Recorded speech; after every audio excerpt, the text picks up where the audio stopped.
Hello, everyone. Welcome to another episode of The Man Tracks. It's a commentary on Christian culture from a pastor's wife and her sidekick. That's me. I am Sarah Mantrack, your favorite host. And I'm that other one, JJ Mantrack. So we are joined by our third host, who is in the background causing all kinds of havoc. But are you ready to approach the news desk? I am. All right, so I'll go first. My story for tonight comes from our very own state, Michigan. Woo. It's a story about a man who says that his 6-year-old ordered $1,000 in food from Grubhub. No. I can totally see Liam doing this. So, Chesterfield Township, a man says he was left with a $1,000 bill after his 6-year-old son ordered a virtual smorgasbord of food from several restaurants, leading to a string of unexpected deliveries and perhaps even a starring role in an ad campaign. So this man, Keith Stonehouse, said the food piled up at his Detroit area home on Saturday after he let his son use his cell phone to play a video game before bed. He said his son instead used his father's Grubhub account to order food from one restaurant after another. His 6-year-old. His 6-year-old son. Old enough to kind of know what you're doing. Depending on whether or not your kid can read. Like that, you know, if your kid can't read and they don't know what they're doing and they're just pushing things, you know, it could be... Like, I could see Liam doing this, but he would know not to, like, order something. Like, unless your card was linked to something. But it sounds like the boy was playing the video game. The mom said that Grubhub had actually reached out to the family on Thursday and offered them a $1,000 gift card and said they are considering using the family in an online promotional campaign. There you go. So it's all right. So that could work out. What happened is the husband was alone with his son while his wife went to the movies. Let his son play a video game on his phone before bed, and the son ended up ordering jumbo shrimp, salad, shawarma, and chicken pita sandwiches, chili cheese fries, and other foods. One Grubhub delivery driver after another arrived at their home. Oh my gosh, that's amazing. The man said it was like something out of a Saturday Night Live skit. Yeah, he says, really... I don't really find it funny yet, but I can laugh with people a little bit. It's a lot of money, and it kind of came out of nowhere. Oh my gosh, yeah, that would be first, like, big angry, like, oh my gosh. First it would be kind of funny, it's like, oh, there's a delivery, but as they keep coming, I'd be like, wait, how much did you know? And then suddenly it's a cost thing. I mean, I think it's funny because he got reimbursed, he got his gift card or whatever, so it's you know, he's got $1,000 worth of food eventually, but even that, like, that'll throw off your finances quite a bit. Says that his Chase Bank actually sent him a fraud alert, which declined a $439 order from Happy's Pizza. But the $183 of jumbo shrimp order went through and arrived at the family's house. $183 of jumbo shrimp. The husband says that it took him a while to realize what was going on, but by the time the order started coming, he couldn't do anything to stop it. Oh my gosh. Wow. I mean, that... Oh boy. What do you even do? Because, yeah, once the deliveries are out, right? And, I mean, that food is wasted. Like, the restaurants can't really reimburse you because it's like, no, we've already made it. We've already spent the money, especially on those big orders. It's not like, oh, it's a $10 order or whatever, we can just refund it. It's like, no, this is a $200 order of shrimp. Says most of the food went into the family's refrigerators. He also invited some neighbors over to eat some of it. Yeah, that'd be fun. Block party, my kid made a giant mistake. He's heard of things like this happening to other parents, but not at the level he experienced. He recommends making sure important apps are not really available for children to click on when they're using a parent's phone. He said he's changing his password. There you go. Recommend that children... Maybe don't automatically link your credit card to every app that you have. Well, and I mean, I could understand why you would do that if, you know, but I do not understand the giving it to your kid before bed part. It's like, oh, no, that's a bad idea. I would never give my kid a cell phone before they're going to bed. I give Liam my phone so he can listen to his audiobooks, but he knows to stay on that audiobook only. Yeah, bad idea to give it to a kid. Well, and isn't like... I don't remember, but isn't it like being on a screen right before bed, like really bad for falling asleep? Oh, it's terrible. Like it keeps kids awake. Yeah, it doesn't help you relax before bed. So it's just, I couldn't believe that. So what was it? You said it was Grubhub or Uber Eats or Grubhub? Mm-hmm. What would you order? Like what could you possibly spend $1,000 on? $200 on shrimp, apparently. Well, and I guess they do have like nicer restaurants on there. Like they have like Red Lobster. It doesn't even have to necessarily be like expensive food. It was the kid tried to put through an almost $500 order at Happy's Pizza. All you got to do is just keep pushing the same. How buttons. Many of these pizzas? And you could end up ordering like 30 pizzas, and there goes a whole bunch of money. You know. Yep. It's true. So. Wow, $1,000. I would love to like see a picture of the like all of the food laid out. Like, what on earth are you even gonna do? At least the bank stops some of it. Yeah, I know. I'd be curious what their criteria is for stopping. Like, no, this pizza thing clearly fake, but $200 worth of shrimp, that's legit. Yeah, that's true. That's weird. North Korea pulls off the largest auto heist of all time. What? This is not actually a news story, but what's amazing about it is that it is still unresolved. North Korea stole 1,000 vehicles from the country of Sweden. Huh? In the 1970s. And it is still not solved. Like, they still haven't... Like, everybody knows who did it, and they know that it was wrong, but they've never actually solved the problem. I'm so confused right now. I've never heard of this. 1974, Pyongyang got away with one of the greatest automobile heists in history. It agreed to a deal to buy 1,000 Volvos from Sweden. Upon receiving them, North Korea refused to pay. North Korea, famously an isolationist country, they do not do a lot of business outside of their own country. They just don't. And so they got the footage of the 1,000 cars the country they ordered has recently gone viral online, labeling the largest car theft in history. The video reignited questions about the episode from a Twitter page called Historic Vids. Wow. That's weird. It's like come to light recently, but it's actually been around for a long time. Yeah. The country was then led by Kim's grandfather, Kim Tu-sung, requested the vehicles be made and delivered by Sweden. Stockholm followed through on the request, and then later that year, when the cars were on their way to Pyongyang, unearthed accounts showed that Sweden has continued to send bills to North Korea twice a year, with interest accruing on the amount owed. The first report predicts that the monetary value of the cars is currently around $300 million. They sent a bill for 1,000 cars. You still owe us. You still owe us for these, and interest. It's been 50 years, for 49 years since they did this. The saga itself was reported by the Wall Street Journal's journalist Urban Lecher, who visited North Korea for the story in 1989. Wow. So 15 years after it happened, a reporter went and said, "Wait, is this true?" And he did this whole thing. We gotta figure this out. He described how the Volvos screeched around tight corners. He continued, "In another country, this would be suicide ride, but in North Korea, so few cars ply the highways that each can have the road to itself." Wow. So he's saying they would drive like crazy people in these Volvos ripping around North Korea. This is so bizarre. I can't believe I've never heard of this. He said when he went to North Korea, he's like, you had an interpreter and a driver and your Volvo, and you guys were a family for 2 weeks. Honestly, they're great cars. Wow, that is so weird. What on earth? Referencing the theft saga, the reporter added, "We had heard the story that the North Korean authorities had bought these cars, then stiffed Volvo and not paid. We joked that we were riding around in stolen cars." So when he went there, they picked him up in a Volvo.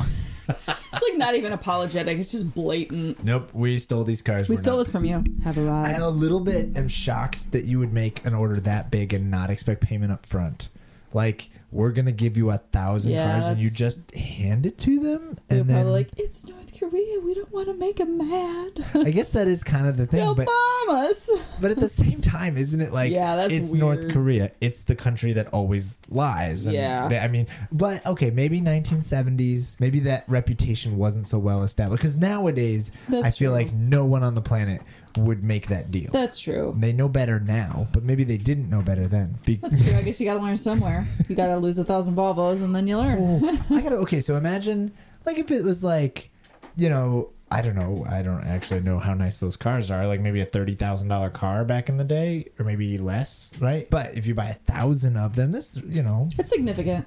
Yeah, but I don't I don't know why you wouldn't, or at least 50%, like a deposit. Yeah, exactly. Give us a deposit. That's what makes sense to me. But you pay half and then you get the rest of it when whatever. Yeah. So anyways, I thought that was hilarious. It went viral recently, and that's why it's back in the news. That's so weird. It's not new news. No. It's just the greatest auto theft in history. Wow. North Korea stiffing Sweden on the bill. So bizarre. Now, before we do our next news stories, we kind of have a special slant for these because a couple of days ago I was in the candy aisle at Kroger, as you do, and I grabbed us some conversation hearts. They used to be kind of a favorite for you, but I feel like they've changed the recipe or whatever, right? Yeah, they're a little different. The Brachs conversation hearts, right? Yeah, Brachs, not Nico. Yeah, you don't like the Nico whatever. One. Yeah, and so I got you the ones. I even got the right brand.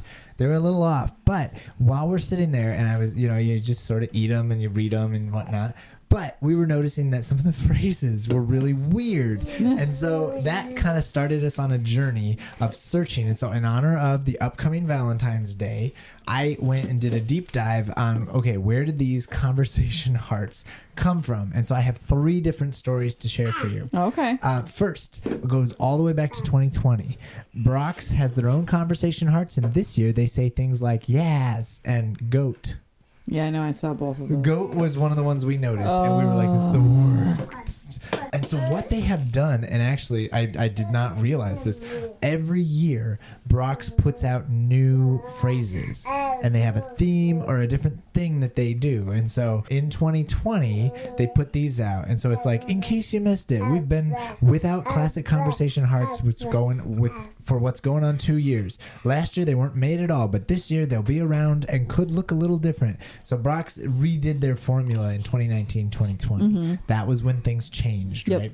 And so Brach announced, in addition to releasing the classic Valentine's Day candies this year, they would also have heart-to-heart tiny conversation hearts. This new candy features different Valentine's messages in the flavors of banana, orange, grape, cherry, and lemon. In addition to classic messages like be mine and love you, the hearts will also have more modern messages like bestie, bae, yas, and goat. And then in parentheses it says, which means greatest of all time, for those who don't know. While these aren't exactly the same as those deliciously chalky conversation hearts you may be used to from Necco, these seem like a pretty genius gift to make your Valentine laugh or munch on while you watch endless rom-coms, contemplate the state of your love life. I do not eat them while watching rom-coms. Only I do that. Okay, so that was 2020.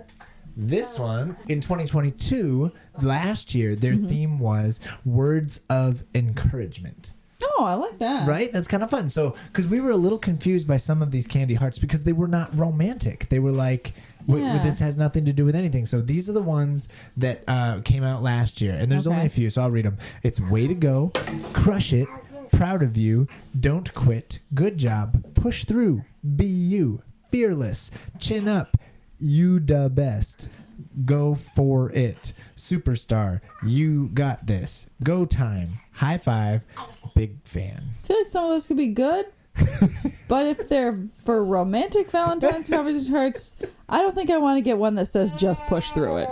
Nope, that's pretty bad. Problematic. I like the encouragement aspect. That's really cool. I think go time. I didn't see any of those last year. I haven't bought candy hearts in a couple of years though, because when I heard that they were like not being made, and I didn't even bother last year because I don't like the chalky ones. Yeah. I don't like Necco candies. Like, well, and this is back to Brachs. We're back to Brachs. Yeah. I don't know. I like some of them, but they changed their formula to make them a little bit more like Neccos, and I don't like them. I don't like the crunchy ones. I don't want them crunchy. It hurts my teeth. I feel like, so conversation hearts, they're little hearts, and they always come out around Valentine's Day, so you gotta have some kind of romantic element. Yeah. And it's like I like proud of you or don't quit, but if you add like a romantic thing, it kind of is weird, right? Where it's like good job doing what? Like, what's the romance? Like, you I like here for you, because that's multifunctional. Like, you can use it in different encouragement or like I care about you kind of phrases, but wait. So that was 2022. Oh, no. This is 2023's Brachs Conversation Hearts release, the Friends television series candies. Why didn't you buy this kind of a store? I am going to be looking for these ever since I found this. I'm like, we only have a week, JJ. You have a week to find me these candy hearts. This is so okay. Make this your primary goal here. People Magazine, people.com reports, if you found your lobster, these are the perfect sweet treats to share with them on Valentine's Day. Is there one that says you were going to drink the fat? Please tell me there's one. Ooh, I don't know. Let me find out. Brach's iconic candy hearts got a pop culture makeover with their new Friends pack. The limited edition treats, a collaboration with Warner Brothers Discovery Global Consumer Products, are stamped with some of the most quotable moments from the Friends characters. And then it says played by, and then lists all the famous people. I don't need to know that. I just need to know what's on these candy hearts because we all know who was on Friends. Among the 26 different phrases are how you doing, pivot, on a break, and lobster. Oh, First off, on a break is a mistake. Do not put that on a candy heart. Right? Yeah. Also, that's not romantic. They have a new blend of flavors for these, though. What? I don't know about that. They switch up the usual flavors with a new blend of watermelon, strawberry, blueberry, pineapple, cherry, and orange. I don't want pineapple. I like pineapple. I don't like pineapple candy. I don't know. Friends packs are now available in stores nationwide. Fans have already spotted them on the shelves. Brachs classic conversation hearts are available for another year. The candy creators have been selling these hearts since the 1960s. I believe it. The classic candy hearts have flirty sayings like crazy for you and one and only in the usual wintergreen, banana, orange, lemon, cherry, and grape flavors. I mean, I love the wintergreen and I love the banana, but all the other, the orange is okay, but the other ones are gross. That's so crazy though. I didn't know they had Friends variety. Yeah, it says, so the V-Day treat is not the only Friends-themed food in the grocery aisles. International Delights Friends Manhattan Hazelnut Mocha Creamer is also available in stores for a limited time. Like the Brachs candy, the creamer draws on the inspiration from the series. The coffee creamer is an ode to the Manhattan Mocha coffee listed on the chalkboard menu at Central Perk, the iconic coffee shop seen in the hit TV show. I love Friends, but please don't buy International Delight. That coffee creamer is full of carcinogens. Please don't drink it. Well, and I like, why are they doing weird Friends branding of stuff? Is it like the anniversary? Like, is it 30 years or something? No, it says that the show 1994. It ran a 10-season run from 94 to 2004. The crew came back together for that HBO reunion. So it's not. It'll be 30 years next year. Yeah. So there's nothing special about Friends this year. They just happen. Oh no, there's always something special about Friends, JJ. You're very mistaken. I love it, but that is so weird that they would just like bust out all the like nostalgia now. They really are pandering to their millennial audience. Maybe we're really... They know who... Maybe they feel they're losing us.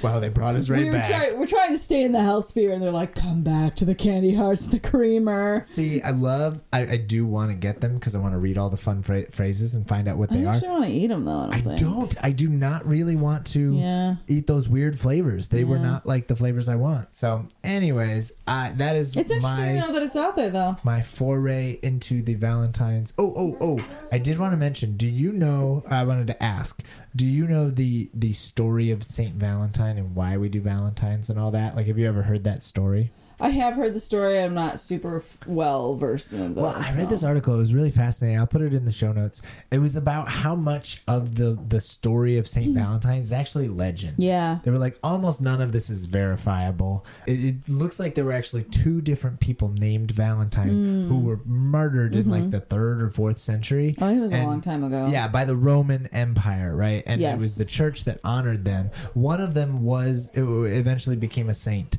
And he had fallen in love with a student of his while he was in prison. She came and visited him and he taught her, but he was in prison. Then when he died, right before he died, he wrote her a little love note and he signed it from your Valentine because that was his name, right? Yeah. And so that note became very famous, and this is the legend, right? So ever since then, people have given little notes and they called them Valentines in honor of this love note that he supposedly passed on to the love of his life. It was really fascinating, but almost all of it is just legend. It's just sort of grown into... It's a lot like St. Nicholas. Like the whole... I'm sorry, Santa Claus. Very little of it is based on the real story. The real story is not... We don't know that much, But anyways, in honor of Valentine's Day coming up, I thought it was worth learning that, and so we can celebrate and write little notes to each other and buy Friends Brachs conversation hearts. All right, do you have any Valentine's Day offerings? I do have some Valentine's Day offerings here. Christian pickup lines. Some of these pickup lines are really good, so I'm just going to read through them. Not all of them. I'll choose a few. So first one is it hot in here, or is it just the Holy Spirit burning inside of you? Oh, that's bad. That's very bad. This could have been a clever cringe. That's what I'm saying. So this next one is really good. It says, just call me Pharaoh because I won't let you go. I like it. I'm taking notes. I'm going to send these to you over the next few days. Hey, girl, I heard Jesus called you. You mind if I do the same? Ugh. Bad. That's almost as bad as Jesus is my boyfriend. Hey, girl, you really are a fisher of men because, baby, you just reeled me in. Ugh. Oh, let's see. Christians can do sleazy too. I'm so glad. I'd give you my heart, but I already gave it to Jesus, so you can have my number instead. Ooh, that's pretty good. That's pretty good. Emphasizes. You remind me of David in his slingshot because, baby, you're a knockout. What?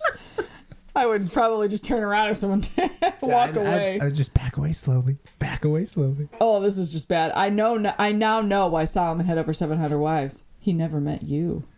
Oh, nope. You and me, we're like the loaves and fishes. We might just be a miracle.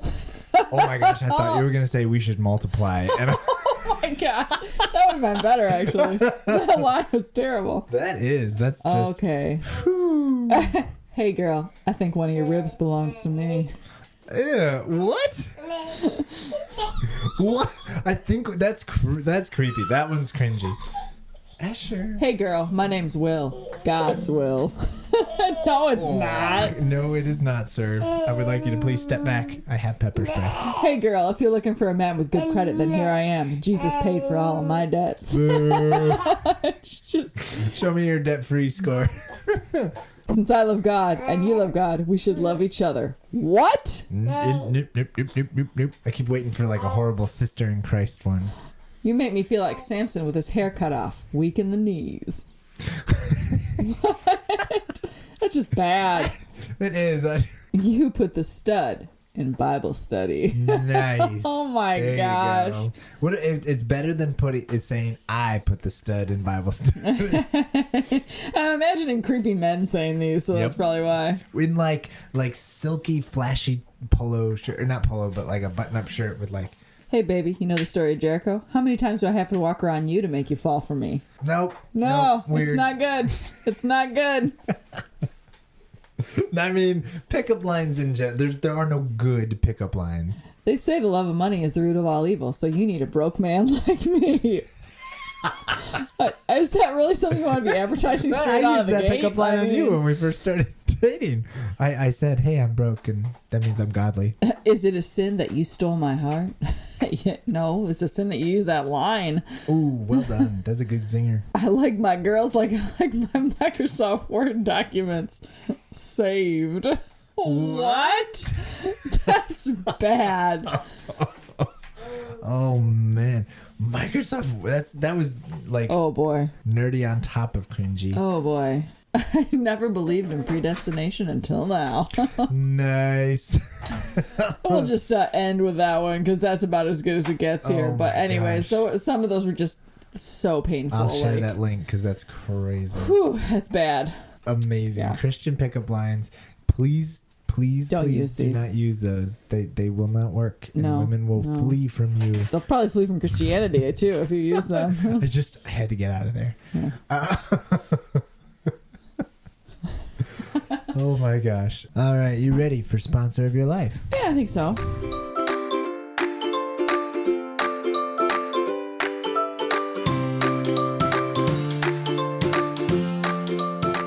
All right, what do you got? So, as we've mentioned before, we are getting ready to move into a new house that we are purchasing, and so I've been doing a lot of like planning, and we've been trying to get stuff figured out for how we're gonna change things up there and fixing, clean and painting. all this stuff. So, yeah, I've been going to Home Depot and getting some ideas and stuff because that's what we have here. But I was at Home Depot the other day, kind of picking out some paint samples, trying to figure out how we're gonna paint and decorate some things in the new house. So yeah, I guess Home Depot and other home repair stores and project stores are helping me out with that this week. So yeah, that's where I'm at. Very nice. Honestly, I want to say sponsoring my life this week is the Dark Knight trilogy.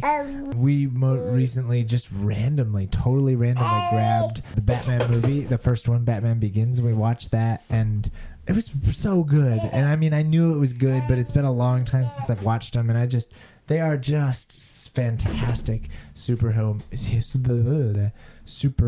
movies. And I really appreciate Christopher Nolan, and Christian Bale does such a great job. And I mean, everybody in there, Gary Oldman and Morgan Freeman and all those people, but particularly the second movie, The Dark Knight, Heath Ledger's Joker performance. It has been a while since I've been in that one. They've had lots of other Jokers since then. Joaquin Phoenix movie, the Jared Leto movie, and it just, none of them even come close.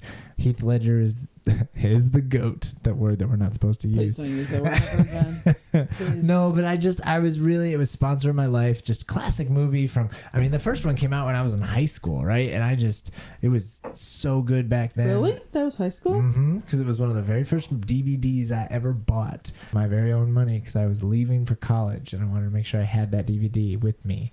I took Batman Begins. I bought 2 DVDs, and that was one of them. When did that? I didn't realize that movie came out that long. Yeah, 2006, 2005. Then the Dark Knight came out 2008. Okay. That whole trilogy is like a masterpiece, and I'm totally one of those nerds who loves them all. Not everybody loves them, but man, they are sponsoring my life this week. Nice. Very cool. All right, so now for our final segment, and I don't even know if we'll have time for this because this has been a very packed episode. We got a ton of good stuff in here. I have one more round of Christian Celebrity Christian. Now, most of the time when we do this, for those who are not familiar, this is a segment of the podcast where we talk about celebrities who have said Christian-y things. Now, a lot of times when we do this, it's a famous person who said something vaguely Christian, and people get all excited, and then sometimes they kind of fall from grace, or they come out and they say, no, I'm not really a Christian, or whatever. We've seen it with a ton of people. I think the last time we did this episode, or this segment, we were talking Matthew McConaughey. Yes. But what I want to do today is it is a celebrity who said some oddly Christian things, right? And I don't really want to talk about the celebrity that much, but what he said was amazing. Okay, so first off, it's a shocking celebrity. Let me tell you a little bit about his bio and see if you can guess who he is. He got his start on a kids' TV show that rivaled Boy Meets World. He continued his fame through his teen years, prominently starring opposite giant metal robots that could turn into cars. And then he later went on to do critically acclaimed things such as Peanut Butter Falcon, I think was the name of that one movie. Are you talking about Shia LaBeouf? I'm talking about Shia LaBeouf. And so he found his way to Christianity. He is now Catholic. And he made this incredible statement of faith on his TikTok channel. He didn't he have some serious aggression issues a while back? He was severely just really violent. Yes, 2-3 years ago, he got in a massive scandal for, I think it was domestic abuse. Yeah, that's maybe what he I had heard. hurt someone. Went to a really dark place, suicidal thoughts and all this kind of stuff. But he found his way to Christ. At least that's as the story goes. Now, most of the time with celebrity Christian celebrity, we talk about, do they really mean it, or are they really Christian? Is it just for show? Who knows? But actually, I'm not really interested in that. For once, I actually want to talk about the content of what they said. Yeah. The last couple of times, they've just sort of been general, vague Christian-y things that famous people have said. But this time, there's actually content here. Yeah, so Shia LaBeouf, he's speaking on the importance and the value of suffering. Oh. All right, so this is the clip. And it's Shia LaBeouf. I believe he was on set filming for Padre Pio, which I don't know anything about, but it's something that he was working on recently. And so this is what he said, and he posted it on TikTok. The video is hard to find, but I did get it to work. So let's go ahead and have a listen. And when I look at Christ on the cross, I think, is that a joyful man? As he bleeds out and dies on the cross for humanity, is that man joyful? And I think the answer is yes, that even in his suffering, that's what Christ represents for me. Meaningful suffering. You know, the story of Christ is that God became man for our betterment. So that means that he is the ultimate example, the supreme priest, the ultimate redeemer. If I look at Christ on the cross, I think that's very instructive. You don't see a lot of smiley face Christs on the cross. You don't see Christ on the cross dying and laughing with aplomb. In joy, in ultimate joy. But I think they should make some Christs on the cross in ultimate serenity, in ultimate joy. They always make Christ like this sad face. And that seems stupid. It seems like it seems like it's not deep enough. Like the artists who manufacture those crucifixes, it's almost like they're not seeing the full story. And the full story, I believe, is that Christ is in maximum joy in that moment. He is fully in his purpose. And that's, if you can tap into how you can use your suffering to help other people, that is maximum joy. I always thought joy was, oh, I get this and then I'm happy, or I do this and then I'm happy, or I get her and then I'm happy, or I make that and then I'm happy, or they respect me and then I'm happy. Or I always thought happiness was to be acquired by the things I would gain from life. That's why I was always grabbing. If I knew early on that happiness actually is in me offering all of my suffering up for other people as an instructive thing, or as something that could benefit man, then I maybe would have lived my life different.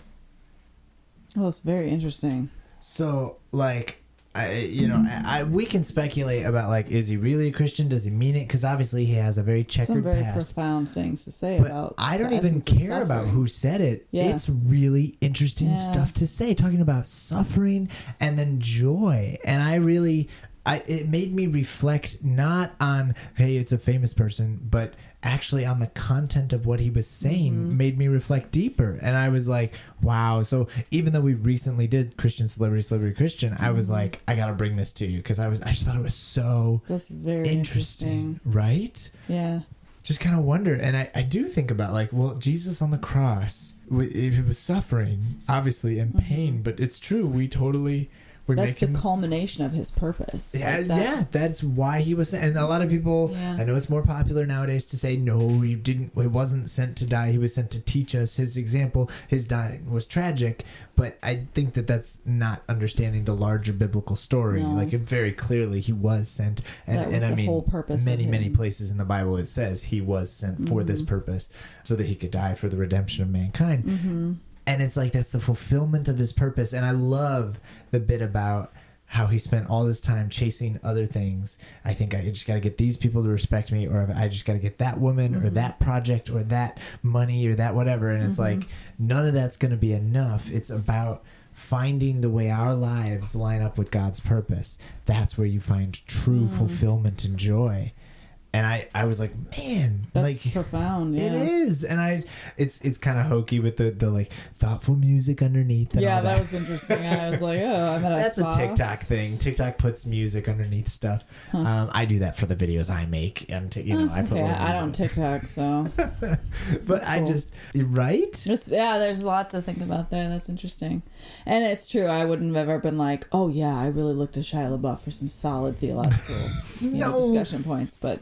It makes me go back to, like, for me, he kind of, I didn't watch, what was his TV show? He was I used to watch Even Stevens with my brother and sister. I never really watched it, so I didn't know I knew him, he was in Holes, and then he did Transformers. That was my exposure to him, is like this mindless teenager chasing the pretty girl. And I forgot about that. Yeah, and I think those movies are pretty empty of any kind of, they're fun action. And so was Even Stevens. It was like a totally goofy TV show. It was so weird. But it was a Disney Channel classic, Yeah. But I wouldn't say it was good, and I wouldn't say his acting was anything like noteworthy. No, I know more recently, similar to Matthew McConaughey, he made like a hard turn into being authentic, and he's put out more movies that have challenged him and grown him as an actor, not just goofy things that make him money. Sure. So I don't know what he's up to nowadays, and that again, that really didn't matter. When I heard what he had to say, I was like, actually, wow, I learned something, or it made me reflect on ponder suffering a little bit more. Yeah. Well, and I will say, suffering is something the American church is deeply uncomfortable with. Absolutely.